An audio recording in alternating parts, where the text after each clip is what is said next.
Hello my dear student, welcome back to my YouTube channel Subhash study centre.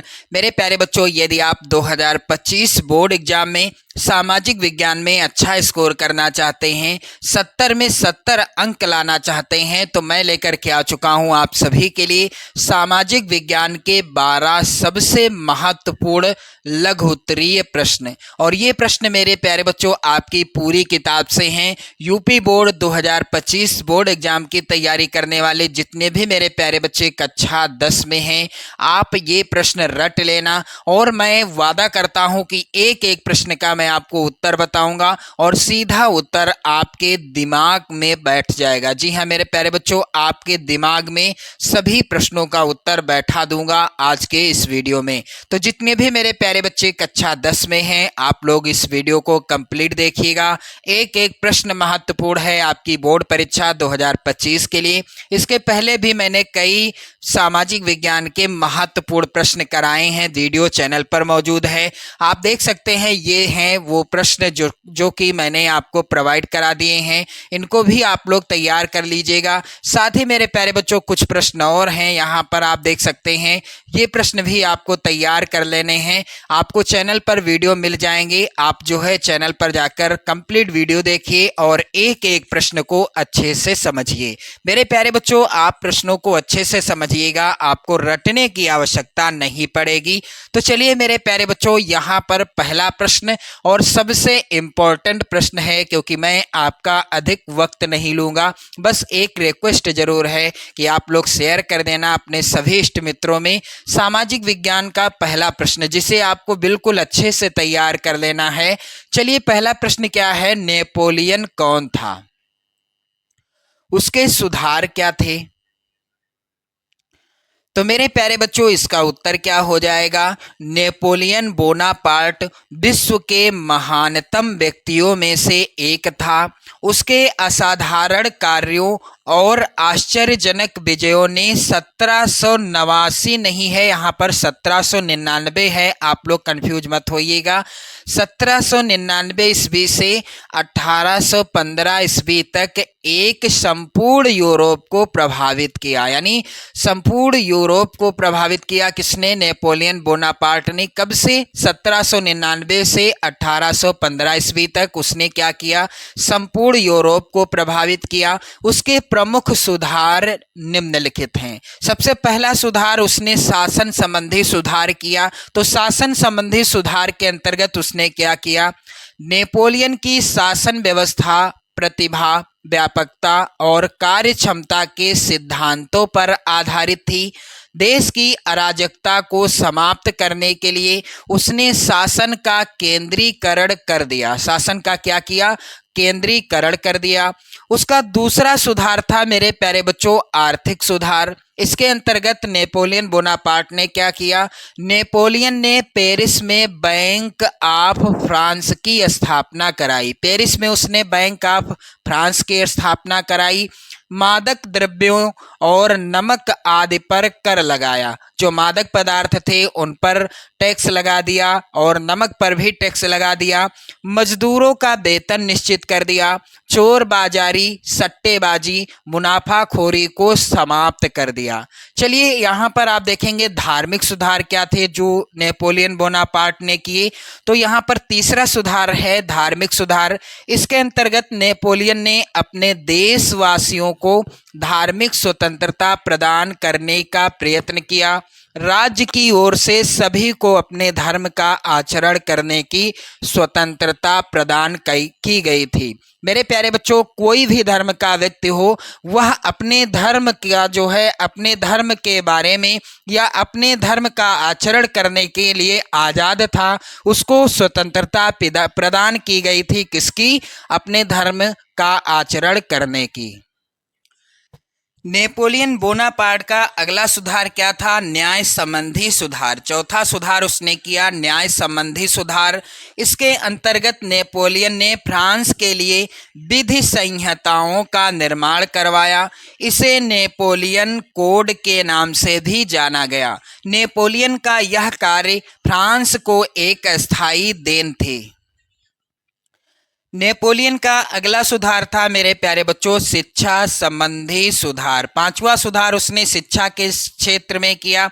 और यहाँ पर उसने क्या किया, नेपोलियन ने शिक्षा के क्षेत्र में महत्वपूर्ण सुधार किए। उसने फ्रांस में राष्ट्रीय शिक्षा की नींव डाली और पेरिस में एक विश्वविद्यालय की स्थापना भी की। इस तरह से नेपोलियन ने आर्थिक सुधार के अंतर्गत बैंक ऑफ फ्रांस की स्थापना कराई थी। कहाँ?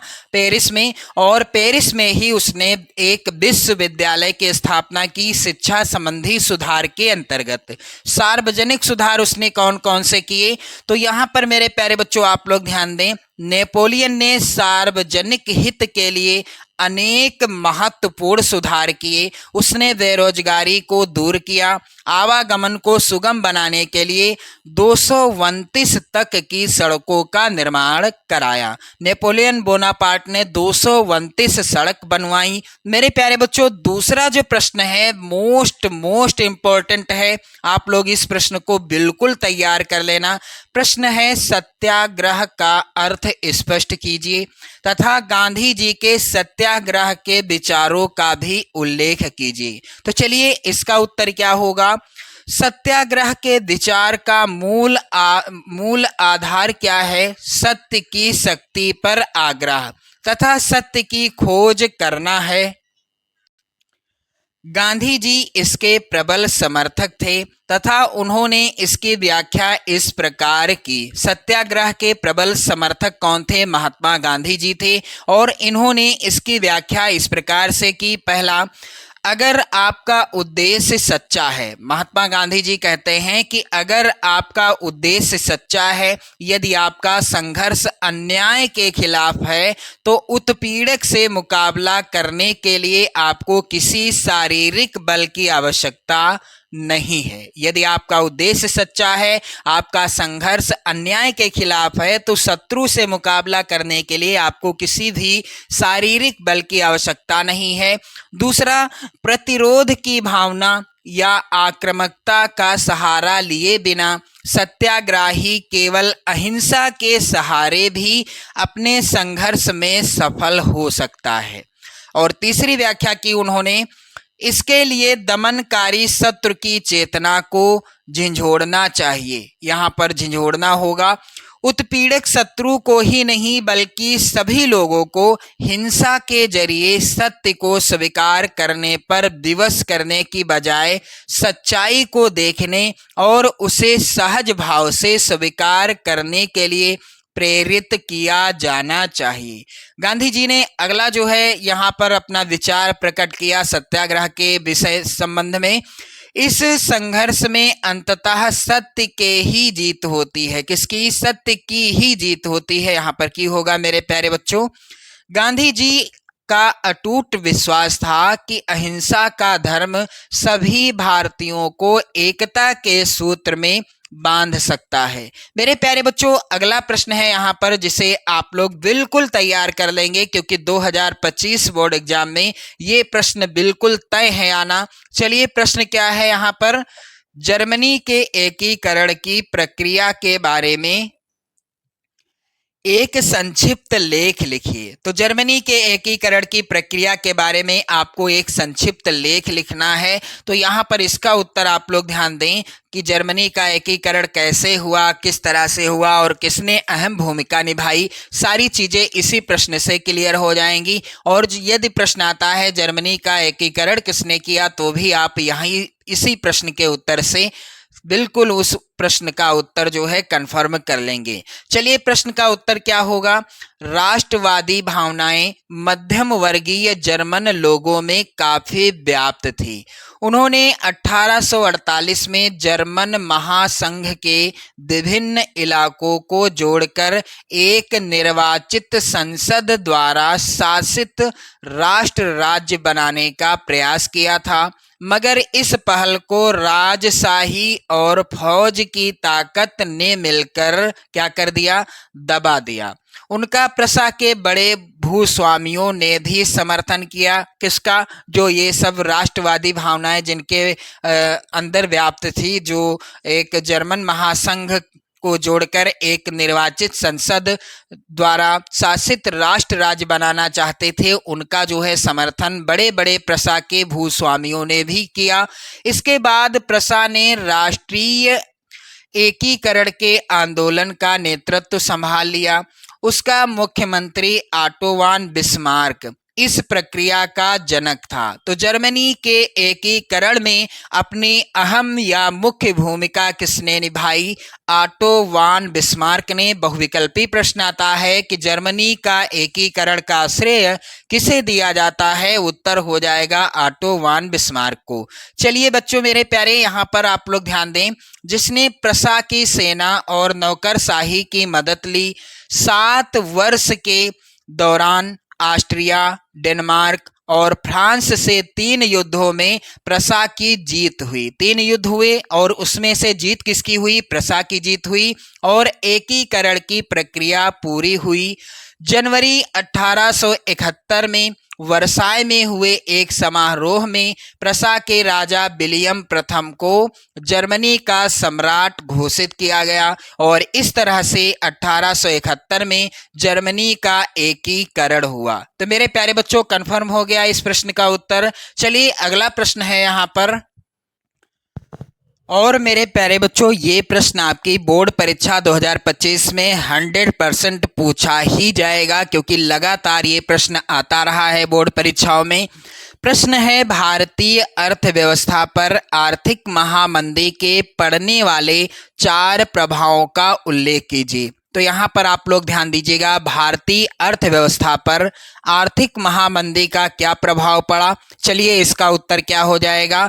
सन 1929 के महामंदी का प्रभाव भारत पर भी पड़ा। अब एक प्रश्न आता है कि महामंदी जो हुई थी इसका आरंभ कब से हुआ था? तो ये बहुविकल्पी प्रश्न आता है और इसका उत्तर हो जाएगा सन 1929 ईस्वी में। महामंदी ने भारतीय व्यापार को फौरन प्रभावित किया। 1928 से 1934 के बीच देश के आयात निर्यात घटकर लगभग आधे रह गए थे और 1928 से 1934 के बीच भारत में गेहूं की कीमत 50% गिर गई थी। कब? सन 1928 से 1934 के मध्य। शहरी निवासियों के मुकाबले किसानों और काश्तकारों को ज़्यादा नुकसान हुआ, यानी शहर में रहने वाले लोगों का नुकसान कम हुआ, लेकिन जो किसान थे और जो काश्तकार थे इनका ज़्यादा नुकसान हुआ। यद्यपि कृषि उत्पादों की कीमत तेजी से नीचे गिरी, लेकिन सरकार ने क्या किया? लगान वसूली में छूट देने से इनकार कर दिया। किसानों की फसल कम दामों में बिकने लगी, खेती से जो उत्पन्न उत्पाद थे वो कम दामों में बिकने लगे, लेकिन सरकार ने जो उस पर लगा हुआ लगान था या टैक्स था उसको वसूलने में जरा भी छूट ना दी। यद्यपि यहाँ पर आगे आप देखेंगे मेरे प्यारे बच्चों, सबसे बुरी मार उन काश्तकारों पर पड़ी जो विश्व बाजार के लिए उपज पैदा करते थे। टाट का निर्यात बंद होने से कच्चे पटसन की कीमतों में 60% से ज़्यादा गिरावट आ गई। टाट का निर्यात भी बंद हो गया और इससे क्या हुआ मेरे प्यारे बच्चों की पटसन की कीमतों में 60% से ज़्यादा गिरावट आ गई। मंदी के इन्हीं सालों में भारत कीमती धातुओं खास तौर से सोने का निर्यात करने लगा और इस महामंदी के दौरान भारत ने अपने सबसे कीमती धातु, जिसे सोने के नाम से जाना जाता है, यानी जो सोना था उसका भी निर्यात करने लगा, विदेशों में बेचने लगा।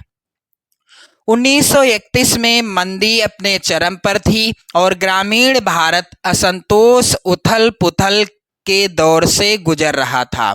1929 में यह मंदी अपनी चरम सीमा पर पहुंच गई थी। आगे आप देखेंगे यह मंदी शहरी भारत के लिए अधिक दुखदाई नहीं रही, यानी शहर वालों पर इसका विशेष प्रभाव नहीं पड़ा। कीमतें गिरते जाने के बावजूद शहरों में रहने वाले ऐसे लोगों की हालत ठीक रही जिनकी आय क्या थी? निश्चित थी। चलिए अगला प्रश्न मेरे प्यारे बच्चों मोस्ट इंपॉर्टेंट है। प्रश्न है कि मार्टिन लूथर कौन था? उसका मुख्य योगदान क्या था? वेरी वेरी इंपॉर्टेंट प्रश्न है, आप लोग लोग जरूर तैयार कर लेना इस प्रश्न का उत्तर। चलिए यहाँ पर आप लोग देखेंगे इसका उत्तर क्या होगा कि मार्टिन लूथर एक धर्म सुधारक था। बहुविकल्पी प्रश्न आता है मेरे प्यारे बच्चों कि मार्टिन लूथर कौन था, तो उत्तर होगा आपका विकल्प सही, धर्म सुधारक। उसने 1512 ईस्वी में रोमन कैथोलिक चर्च की कुरीतियों की आलोचना करते हुए अपनी 95 स्थापनाएं लिखी और मुद्रण कला के प्रयोग से छपवाकर प्रकाशित किया। यहाँ पर आप लोग ध्यान दीजिएगा, इसकी एक प्रकाशित प्रति ब्रिटेन वर्ग के गिरजाघर के दरवाजे पर टांगी गई और इसमें उसने चर्च शास्त्रार्थ के लिए चुनौती दी थी। जल्दी ही लूथर के लेख बड़ी संख्या में छापे और पढ़े जाने लगे। इसके परिणाम स्वरूप चर्च में विभाजन हो गया और प्रोटेस्टेंट धर्म सुधार की शुरुआत हुई। चलिए मेरे प्यारे बच्चों, अगला प्रश्न है सबसे ज्यादा इंपॉर्टेंट प्रश्न है मेरे प्यारे बच्चों, मृदा अपरदन क्या है। तो इस प्रश्न को रटना नहीं है बल्कि समझना है, सीधा दिमाग में बैठ जाएगा इस प्रश्न का उत्तर। मेरे प्यारे बच्चों, प्रश्न है मृदा अपरदन क्या है।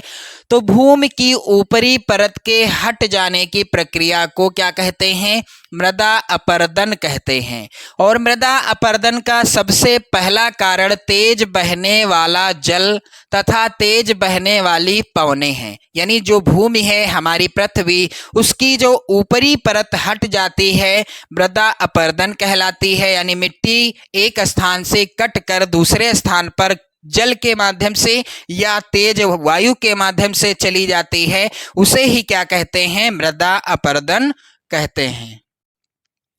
ये दोनों मृदा की ऊपरी उपजाऊ परत को अपने साथ बहाकर ले जाते हैं। कौन, तेज वर्षा का जल हुआ या फिर तेज वायु, और भूमि को कृषि के लिए अनुपयोगी बना देते हैं। यानी भूमि क्या हो जाती है, बंजर हो जाती है। कुछ मानवीय कारक भी मृदा अपरदन को बढ़ावा देते हैं, जैसे कि वह अपने भवन निर्माण कार्यों से प्रेरित होकर रोड़ी, बजरी, संगमरमर, बदरपुर आदि प्राप्त करने की इच्छा से छोटी बड़ी पहाड़ियों को गहरे खड्डों में परिवर्तित कर देते हैं। घर का निर्माण हो रहा है, उसमें मृदा की यानी मिट्टी की आवश्यकता है या रोड़ी की आवश्यकता है, बजरी की आवश्यकता है या संगमरमर या बदरपुर की आवश्यकता है। तो मेरे प्यारे बच्चों, मनुष्य क्या करता है, कोई छोटी या बड़ी पहाड़ी है उसको गड्ढों में यानी खड्डों में परिवर्तित कर देता है, वहां से मिट्टी निकाल लेता है या उपयुक्त चीजें निकाल लेता है, तो भी वहां क्या होता है, मृदा अपरदन हो जाता है। मृदा अपरदन के कारण मृदा के उपजाऊपन पर बड़ा विनाशकारी प्रभाव पड़ता है। तो ये हो गया इसका उत्तर। चलिए अगला प्रश्न संख्या 8 है, जिसे आपको बिल्कुल रट लेना है। कई बार बोर्ड परीक्षा में आया है और 2025 में 100% ये प्रश्न आएगा। प्रश्न है मृदा अपरदन को रोकने के कोई 2 उपाय सुझाइए। यदि हमें मृदा अपरदन को रोकना है तो इसके लिए हम कौन से 2 उपाय कर सकते हैं।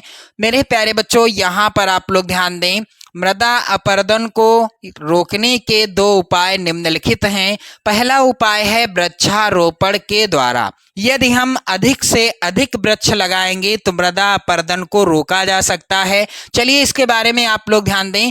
वृक्षारोपण या बड़ी संख्या में पेड़ लगाने से मृदा अपरदन को कम किया जा सकता है।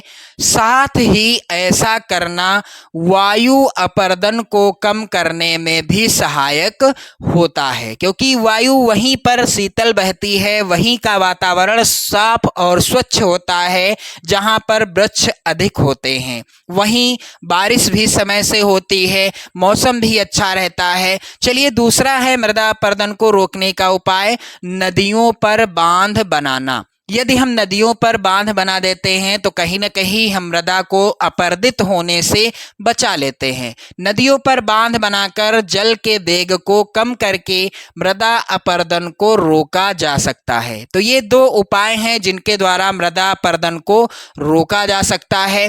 अगला प्रश्न सबसे ज्यादा इंपॉर्टेंट है आपकी बोर्ड परीक्षा 2025 के लिए।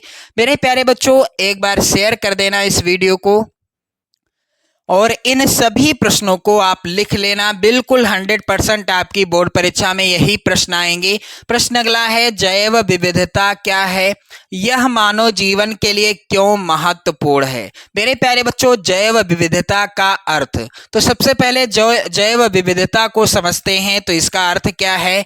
जैव विविधता जीव मंडलों में पाए जाने वाले जीवों की विभिन्न जातियों में पाई जाने वाली विविधता है। दूसरे शब्दों में हम कह सकते हैं कि जैव विविधता वनस्पति एवं प्राणियों में पाई जाने वाली जाति या विभेद को प्रकट करती है। यहाँ पर आप समझ सकते हैं बिल्कुल अच्छे से कि जैव विविधता जीव मंडल में पाए जाने वाले जो जीव होते हैं उनकी विभिन्न जातियां हैं, जिसे हम क्या कहते हैं? जैव विविधता कहते हैं। विभिन्न जातियों को ही जैव विविधता कहते हैं। और दूसरे शब्दों में जो जैव मंडल या जैव विविधता वनस्पति है या कोई प्राणी जगत है उसमें पाई जाने वाली विभिन्न प्रकार की जाति या विभेद को ही क्या करते हैं, क्या कहते हैं? जैव विविधता कहते हैं। उम्मीद करता हूं समझ में आ रहा होगा सारी चीजें, सारे प्रश्नों का उत्तर। अगला है यहाँ पर आगे आप देखेंगे आगे क्या होगा, भूपृष्ठ पर वर्तमान जैव विविधता अरबों वर्षों से हो रहे जीवन के सतत विकास की प्रक्रिया का परिणाम है।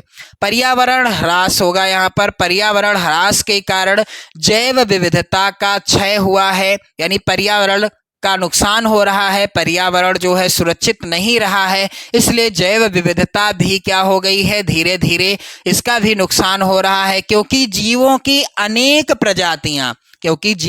अनेक प्रजातियां लुप्त हो गई हैं, यानी इस संसार से, इस दुनिया से गायब हो गई हैं, तथा कई प्रजातियां ऐसी हैं जो संकटग्रस्त हैं, यानी गायब होने की कगार पर हैं। मेरे प्यारे बच्चों, आपने बहुत से पक्षी या बहुत से जीव जंतु देखे होंगे कभी भी, और अब आप उनको देखना दुर्लभ पाएंगे, क्योंकि वे क्या हैं, इस संसार से लुप्त हो चुके हैं, गायब हो चुके हैं, या कुछ जीव जंतु ऐसे हैं जो संकट की अवस्था में हैं, यानी वो गायब होने की कगार पर पहुंच चुके हैं।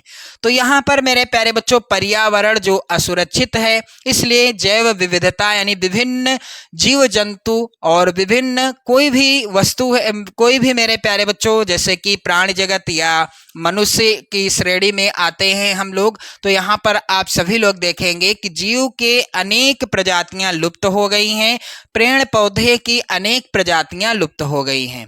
चलिए यहाँ पर आप लोग ध्यान देंगे, मानव जीवन के लिए महत्व, जैव विविधता का मानव जीवन के लिए क्या महत्व है।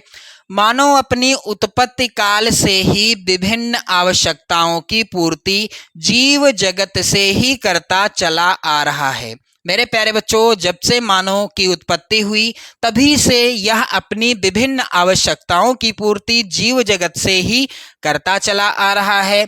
मानव को भोजन, आवास एवं परिवेश संबंधी विभिन्न आवश्यकताओं और अपने अस्तित्व के लिए जैव विविधता पर ही निर्भर रहना पड़ता है। यहाँ पर निर्भर होगा मेरे प्यारे बच्चों, आप लोग ध्यान दें, थोड़ा सा मिसप्रिंट है जो कि मैं आपको सही करके बता रहा हूँ। जैव विविधता अधिक उपयोगी की दृष्टि से ही मानव ने, यानी अधिक उपयोगी प्राणियों और पौधों का पालतूकरण किया। कृषि एवं पशुपालन की आवश्यकता का परिणाम है, यानी कृषि जो है और पशुपालन भी इसी आवश्यकता का परिणाम है। यानी यहाँ पर जब मनुष्य की आवश्यकता हुई तभी उसने पशुओं का पालन किया था।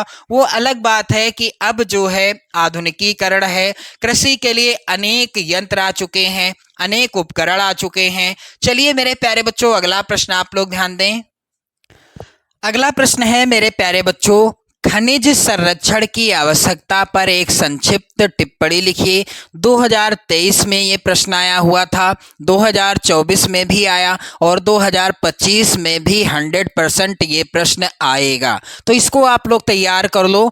वर्तमान औद्योगिक युग में विभिन्न प्रकार के खनिजों का भारी प्रयोग किया जाने लगा है। वर्तमान औद्योगिक युग में विभिन्न प्रकार के खनिजों का भारी यानी सबसे ज्यादा प्रयोग किया जाने लगा है। परिणाम क्या हुआ है, खनिज निर्माण की भूगर्भिक प्रक्रियाएं इतनी धीमी हैं कि उसके वर्तमान उपयोग की दर की तुलना में उनके पुनर्भरण की दर परिमित रूप से थोड़ी है। यानी खनिजों का निर्माण कई वर्षों में होता है, लेकिन उसका जो है हम उपयोग क्या कर रहे हैं, वर्तमान समय में उनका निर्माण हो नहीं पा रहा, लेकिन हम उनका जो है उपयोग बहुत ही अधिक मात्रा में कर रहे हैं। इसलिए खनिज संसाधन सीमित तथा अनवीकरण योग्य है, यानी इसको हम दोबारा प्राप्त नहीं कर सकते हैं तुरंत। समृद्ध खनिज निक्षेप हमारे देश की मूल्यवान संपत्ति है, लेकिन यह अल्पजीवी है, कुछ समय के लिए है। अयस्क के सतत उत्खनन की गहराई बढ़ने के साथ उसकी गुणवत्ता घटती जाती है, इसलिए खनिजों के संरक्षण की आवश्यकता है। इसके लिए खनिजों का सुनियोजित एवं सतत पोषणीय ढंग से प्रयोग करना होगा। तो ये हो गया इसका उत्तर। चलिए अगला प्रश्न है, मोस्ट इंपॉर्टेंट प्रश्न है मेरे प्यारे बच्चों।